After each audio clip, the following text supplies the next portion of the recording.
To major lesson ہے کثرت السؤال جو ہے نا. قرآن پاک میں اللہ تعالیٰ نے اس کو منع کیا ہے، بلکہ اللہ تعالیٰ نے کہا ہے کہ اے بندو مت پوچھو بار ایسے سوالات کہ جس سے تمہارے اوپر جب حکم پھر آ جائے پھر تم اس پہ کر نہ سکو.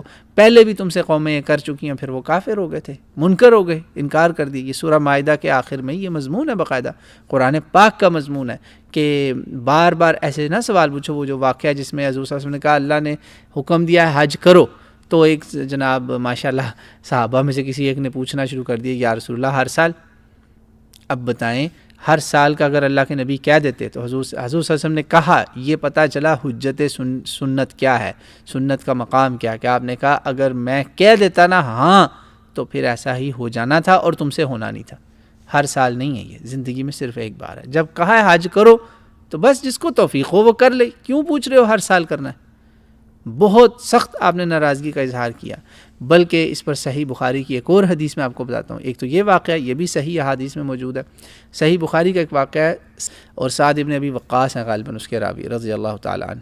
تو آپ نے کہا اس حدیث میں، صحیح بخاری کی حدیث میں اللہ کے نبی نے کہ انتہائی بدبخت ہے وہ شخص.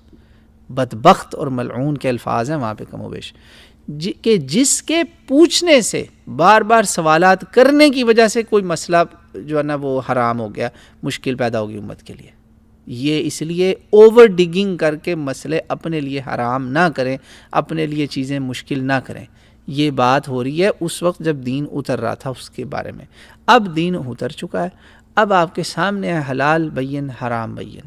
بس آپ حلال کو پہ چلیں، حرام سے بچیں، اور اس کے بیچ میں جو مشتبہ امور ہیں ان سے دور رہیں. ان میں بھی خطرہ جو ہے نا ڈاؤٹ فل چیزوں میں، جیسے وہ گائے پہ بھی ڈاؤٹ ہو گیا تھا، آپ اس میں گڑھے میں گرنے والے، جیسے بنی اسرائیل گر گئی تھی گڑھے میں کہ بالکل کافر ہونے لگے تھے. وہ تو ان پہ عذاب آ جانا تھا اللہ کا اگر وہ اس پہ عمل نہ کرتے. ہمارا بھی یہی حال ہوگا اگر ہم نے اللہ رسول کے حکم پر کو سیریسلی نہ لیا اور کثرت السؤال ہی کرتے گئے.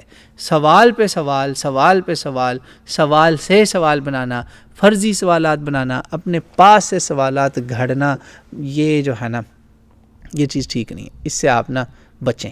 اس میں ہمارا نقصان ہے، اس میں بہت نقصان ہے. اس کی ممانعت ہے دین.